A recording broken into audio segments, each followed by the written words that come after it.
les objets exerçaient une force d'attraction les uns avec les autres, mais tout ce qui était lié à l'espace et au temps était des données fixes. L'espace et le temps étaient le même partout dans l'espace, ça ne changeait pas. Einstein a complètement révolutionné cette idée en disant que ce n'est pas les objets qui s'attirent dans le vide entre eux, mais plutôt que l'espace-temps lui-même, donc tout ce qui est dans l'espace, le vide de l'espace était en fait composé d'espace et de temps, et que c'est cet espace-temps qui était courbé par les objets massifs comme des étoiles, des planètes, des galaxies, etc. Alors, si on n'est pas familier avec cette théorie, ça peut sembler difficile à comprendre. En réalité, on peut plutôt bien la simplifier, je vais essayer de te l'expliquer. Imagine que dans l'espace, il y a un tissu. Je vais représenter ce tissu avec du slime. Pour des raisons ASMR. On va prendre un peu de slime. Voilà. Imagine que le vide de l'univers est en fait constitué de ce slime. Ok. Quand on va appliquer une masse dessus, par exemple une planète, on va courber ce tissu qui s'appelle espace-temps. On va le courber. Et si on le courbe, eh bien, comme une bille qu'on jetterait dans un saladier, on va avoir un mouvement d'orbite autour de cette courbure de l'espace-temps.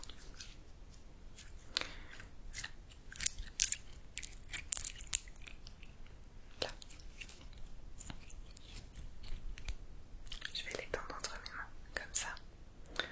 On va y ajouter une masse. Là. L'espace-temps est courbé autour de cette masse et donc tout ce qui va tomber dedans va poursuivre un orbite, va tomber vers cette masse. Alors évidemment c'est pas en 2D comme je viens de le montrer avec le slime, c'est en 3D absolument partout. Un objet massif dans l'univers courbe l'espace et le temps de tous les côtés. Donc là, ça peut peut-être te sembler bizarre que je te parle d'espace-temps, parce que courber l'espace, on l'imagine plutôt bien. On peut courber un espace et tirer les trajectoires, les distances, mais le temps, qu'est-ce que le temps vient faire là-dedans? Et bien en fait, Einstein a découvert avec des calculs mathématiques que je ne vais pas expliquer ici. Einstein a prouvé que le temps lui-même devait se courber, devait s'étirer pour respecter les valeurs entre l'espace, la vitesse,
le soleil, on est déjà quand même beaucoup plus loin. Le soleil lui aussi on le voit. Mais en fait ce qu'il faut se dire c'est que le soleil il est immense, il est beaucoup plus gros que les planètes qui lui tournent autour. Le soleil il est à 150 millions de kilomètres de nous. 150 millions de kilomètres. Et une fois de plus, c'est la porte à côté. Si on prend Neptune, la planète la plus lointaine du système solaire, attention, là on passe à 4,5 milliards de kilomètres du soleil. Donc déjà quand on reste dans notre voisinage, on commence à parler de distances absolument faramineuses. Donc quand on va vouloir parler de distance dans l'espace, on va plutôt utiliser une autre unité de mesure qui est l'année-lumière. L'année-lumière, c'est la distance que parcourt la lumière en une année. Alors pourquoi la lumière? C'est un des éléments les plus importants quand on étudie l'espace. La lumière va nous permettre en fait de comprendre beaucoup de choses. Déjà, c'est ce qui va le plus vite dans l'espace. On ne peut pas dépasser la vitesse de la lumière. C'est comme ça, même en portant les dernières chaussures à la mode, on n'ira pas plus vite que la vitesse de la lumière. C'est une règle, une des premières règles en astronomie. Mais la lumière, qu'est-ce que c'est? Pourquoi elle va vite en fait? Pourquoi elle court comme ça?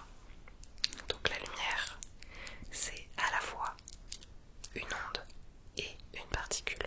On va pas trop adresser la particule, on va plutôt rester sur l'onde. Une onde, c'est représenté par des vagues comme ça. Je vais te montrer un petit schéma dans mon livre.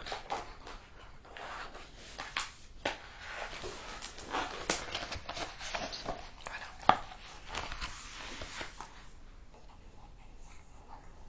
Ça c'est une onde, on la définit par deux éléments. L'amplitude, qui est la hauteur des vagues, et la longueur d'onde, qui est la distance entre les vagues. Les différentes couleurs qu'on peut voir sont déterminées par différentes longueurs d'onde.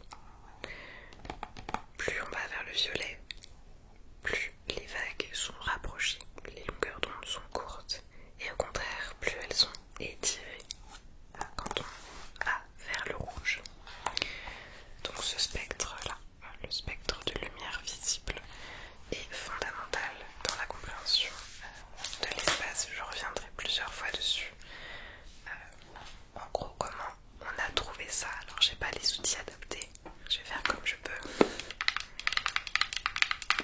On prend une source de lumière ici, on l'oriente vers un prisme et ça nous donne un arc-en-ciel. Donc la décomposition de la lumière blanche, ça va peut-être te rappeler des cours de physique.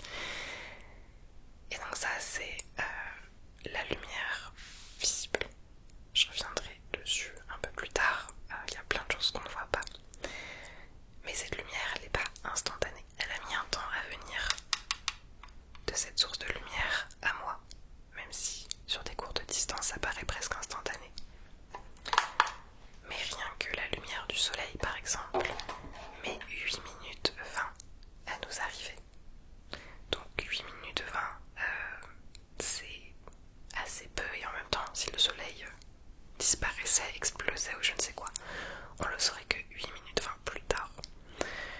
Donc c'est à la fois très rapide et à la fois quand on s'éloigne beaucoup dans l'espace, là où les ordres de grandeur sont vraiment gigantesques, et bien c'est très long. Quand on regarde vraiment très loin dans l'espace, les lumières qu'on peut percevoir des étoiles ont parfois mis des millions, des milliards d'années à nous atteindre. C'est pour ça qu'on dit que regarder loin, c'est regarder dans le passé. Tout ce qu'on voit dans l'espace, c'est nécessairement dans le passé. Parce que la lumière met un certain temps à nous arriver. Sa vitesse, c'est à peu près 300 000 km par seconde. Ce qui nous semble extrêmement rapide. Et en effet, on ne peut pas faire plus rapide. Mais à la fois, ça peut être très long. Beaucoup d'étoiles qu'on regarde dans le ciel sont en réalité déjà mortes. Parce que la lumière qu'elles les émettent a mis énormément de temps,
5500 degrés.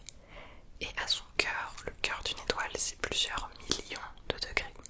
Donc il faut bien imaginer qu'à des températures pareilles, la matière ne peut pas rester en l'état.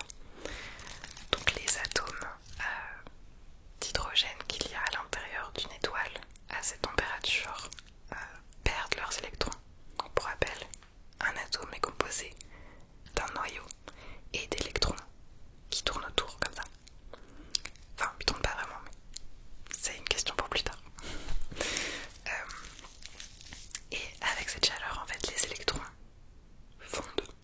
Ils fondent pas vraiment, mais ils disparaissent. Et il ne reste plus que les noyaux qui vont venir se coller entre eux. Attends, on va reprendre le slime pour ça. Donc les noyaux des atomes sont nus, il n'y a plus d'électrons dessus. Et avec ces chaleurs-là, ils vont se rentrer dedans et fusionner pour faire de plus gros noyaux. Et par un mécanisme physique, ça va transformer l'hydrogène en hélium. Et ce faisant, le noyau là qui a gagné en masse va libérer de l'énergie, parce que masse et énergie c'est toujours lié. Et cette énergie du coup va être transmise sous la forme de la brillance de l'étoile que l'on peut voir. C'est cette chaleur qui la fait briller.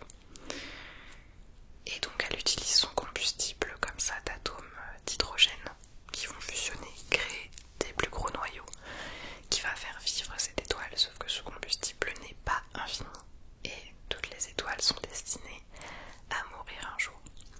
Alors elles peuvent mourir de plein de manières et mener à d'autres objets célestes. Je t'en parlerai plus tard, c'est vraiment fascinant la vie d'une étoile. Et plus une étoile est grosse, plus une étoile est massive, plus elle va mourir vite parce qu'elle va utiliser son combustible bien trop vite. Quand elle meurt, il se passe plusieurs réactions, mais globalement, elle explose. Elle va, dans un premier temps, quand elle aura plus de combustible, se comprimer en son cœur, puis exploser en poussière d'étoiles qui donneront vie à d'autres étoiles dans le futur. Beaucoup d'étoiles qui sont dans le ciel sont nées de la mort d'autres étoiles. C'est le recyclage stellaire, c'est pas mal. Et plus une étoile est petite,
différentes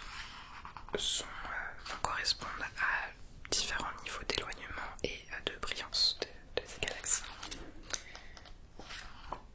Donc, où est-ce qu'on voit ces beaux paysages? Voilà le futur de la Voie lactée. Donc, ça, c'est dans 3,75 milliards d'années. Le ciel depuis la Terre ressemblerait à ça. On verrait Andromède très très proche de nous. Là, 100 milliards d'années plus tard, un superbe spectacle dans le ciel. Et plus les deux galaxies se rapprochent, plus on assisterait à un spectacle impressionnant. T'imagines ça dans le ciel? J'aurais aimé être là pour voir ça. Voilà, ça finit par lumière aveuglante. Je parle déjà depuis longtemps, on va passer à la page de notes suivante.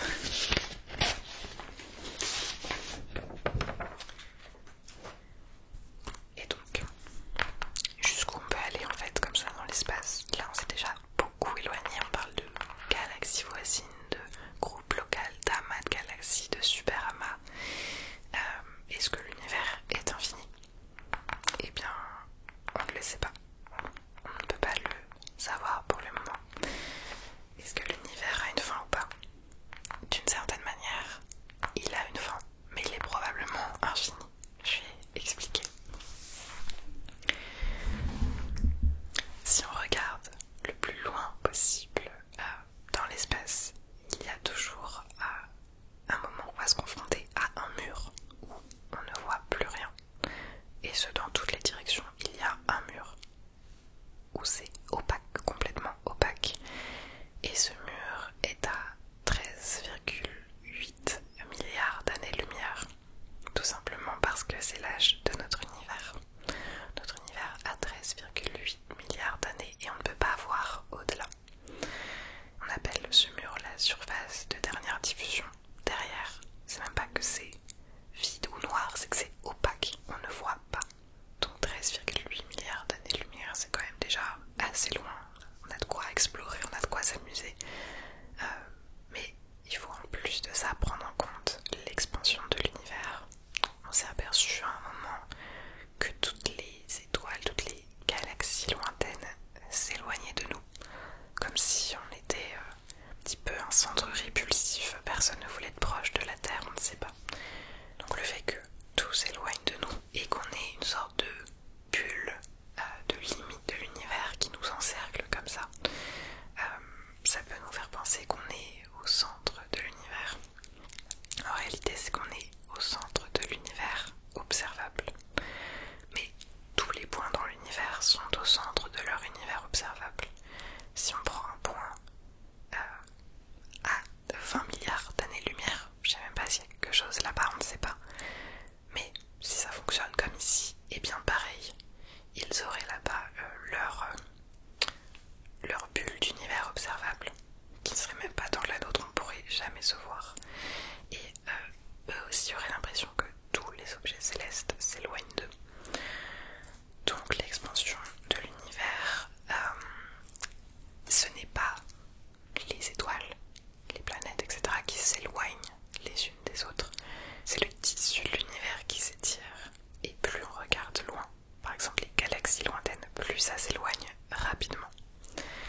Pour te faire comprendre ça plus facilement, je vais utiliser ce petit ressort, ce petit serpentin. Imagine que nous on est là au milieu, on est rose là, tu vois. Là on met deux galaxies. Si les galaxies s'éloignaient de nous, ça donnerait ça. Voilà, les galaxies seraient là, l'espace-temps n'a pas bougé. Par contre, nous on est là. Il y a une galaxie jaune, une galaxie bleue. Si on étend l'espace-temps, bon, on va essayer d'oublier que c'est courbé. On voit bien que ce qui est resté là au milieu dans notre voisinage est encore assez proche de nous,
environ 46 milliards d'années-lumière.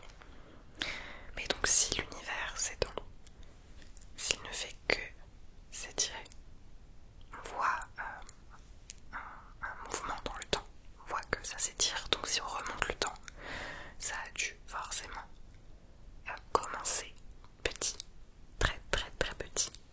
Tout l'univers a dû être contenu dans une micro-espace comme ça.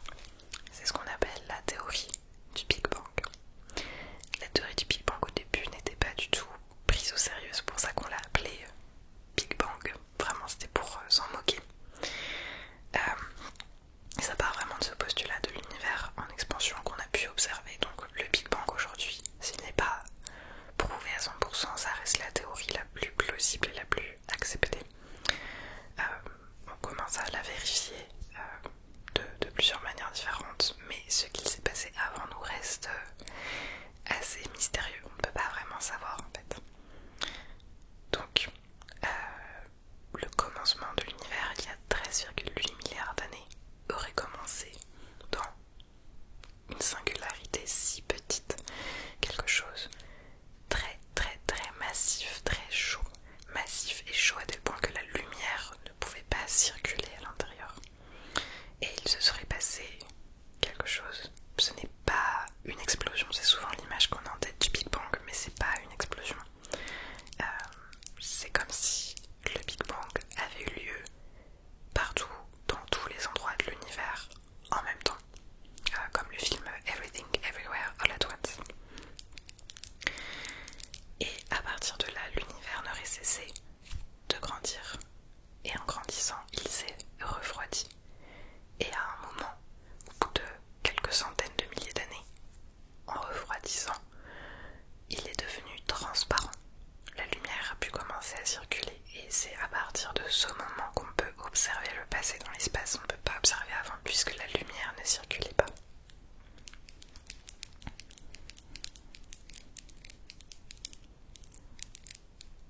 Et donc après sont apparues les premières étoiles et l'univers a suivi son cours d'expansion, mais on considère que dans le Big Bang, tout ce qui était ici, toute la matière qu'on a ici était déjà contenue dans ce tout petit point, mais on ne sait pas ce qu'il y a eu avant, c'est difficile à concevoir puisque les notions même d'espace et de temps ne pouvaient pas exister.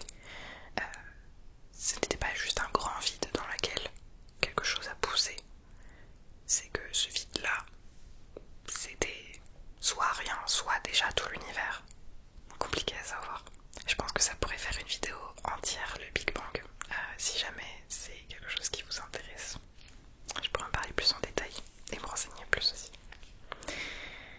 Et donc là, peut-être que tu te dis, ok, comment on sait tout ça? Comment on peut observer tout ça? Ok, il y a des télescopes, mais on peut pas non plus voir tout l'univers avec 20. Donc, là où la lumière est une fois de plus cruciale, je vais reprendre mon petit schéma, c'est qu'on peut effectivement pas comparer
au-dessus on a les rayons X, notamment utilisés pour les radios, et les rayons gamma, les plus puissants de tous.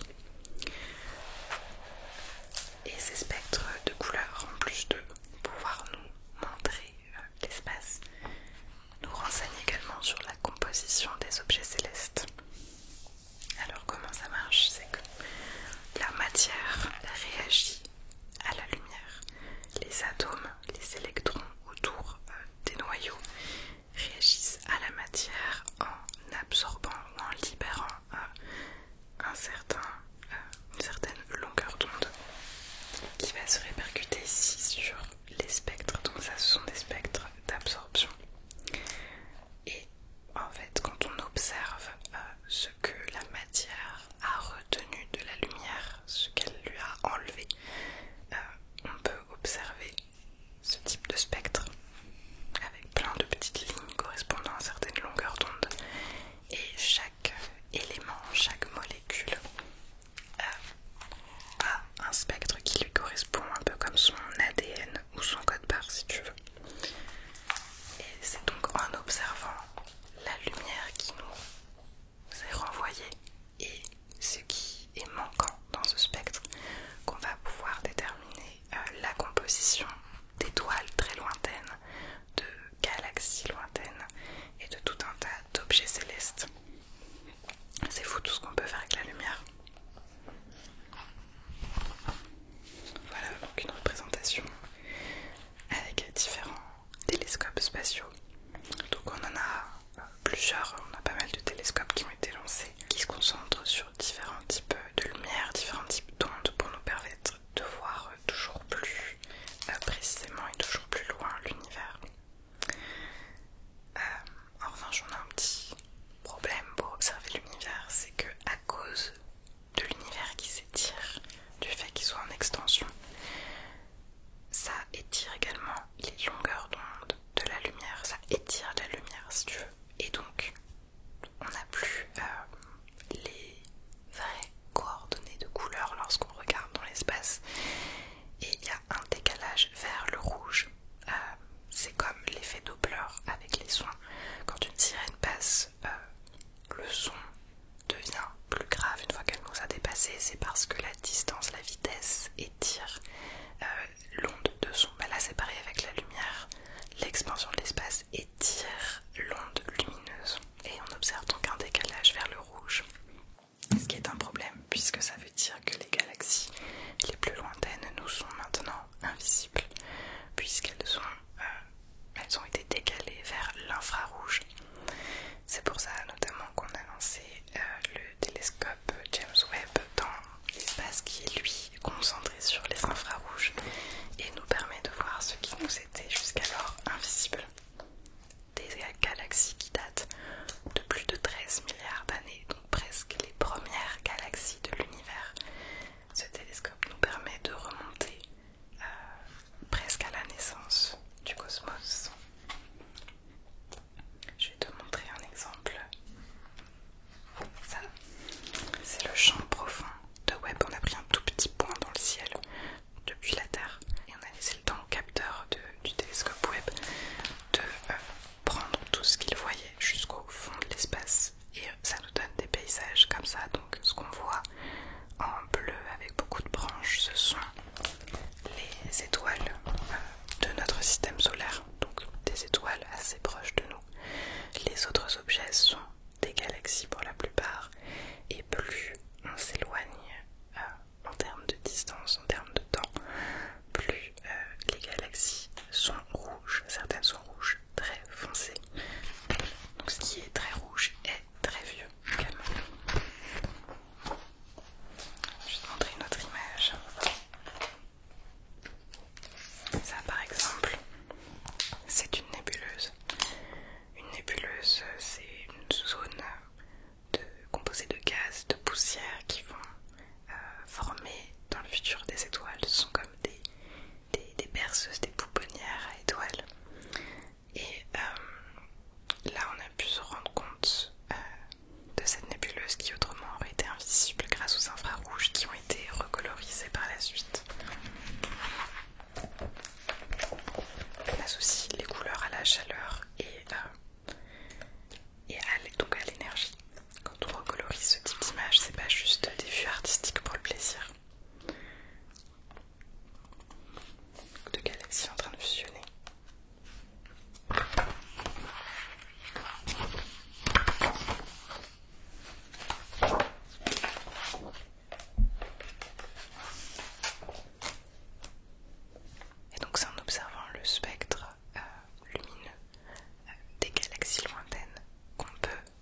si on l'observe en infrarouge, on a cet immense rayonnement rouge qui fait ressortir une énergie extrêmement lumineuse et qui signifie donc la présence d'un trou noir.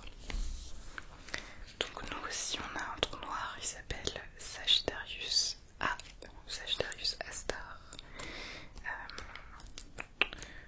Il y a quelque part une image de ce trou noir. Je vais essayer de te la retrouver. Il y a vraiment des images incroyables. Ça c'est aussi une nébuleuse, plein d'étoiles en formation. Bref, je m'égare. Revenons sur les trous noirs.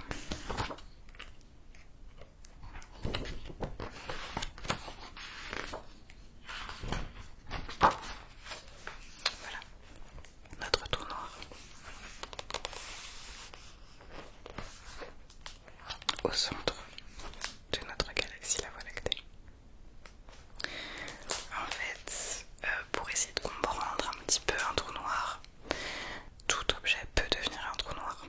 Ça concerne uniquement en fait sa masse. Quand un objet est à un point massif et compressé, il devient un trou noir. Et dans un trou noir, il n'y a plus de règles d'espace ni de temps. C'est ce qu'on appelle une singularité. Dans la singularité du trou noir, en fait, nos règles communes ne s'appliquent plus. Et c'est ce qui fait qu'on a autant de mal à appréhender en fait ce qui se passe à l'intérieur. Tout ce qu'on sait, c'est qu'on n'en ressort pas, clairement, en tout cas pas dans le même état. Mais techniquement, la Terre pourrait être un trou noir si on la compressait assez. Il y a un petit exemple qui se cache quelque part là-dedans que je vais essayer de te retrouver. Si on prenait la Terre, qu'on gardait la même masse et qu'on la compressait dans un plus petit volume, un volume de la taille d'une coquille de noix, voilà, par rapport à une abeille, ce que ça donnerait niveau taille, et bien elle deviendrait elle aussi un trou noir parce que ce serait une trop grande pression dans le tissu de l'univers. C'est un point qui étirerait l'espace-temps de telle manière à ce que ça le perce en quelque sorte. Voilà la taille qu'il faudrait à notre Terre pour devenir un trou noir. Les trous noirs, effectivement, sont les objets les plus massifs de l'univers, mais il ne faut pas avoir peur d'être aspiré un jour par un trou noir parce que c'est très peu probable. Les trous noirs ont une très grande force d'attraction, mais autour d'eux, c'est pas comme s'ils aspiraient tout ce qu'il y avait autour d'eux, c'est assez raisonnable. Il faut vraiment s'en approcher pour tomber dedans, on va dire. Et a priori, il n'y en a pas juste à côté de la Terre. Il y a plein de petits trous noirs dans l'univers, il y en a absolument partout. Ils sont encore assez méconnus, assez fascinants. Ça aussi, ça nécessiterait une vidéo entière.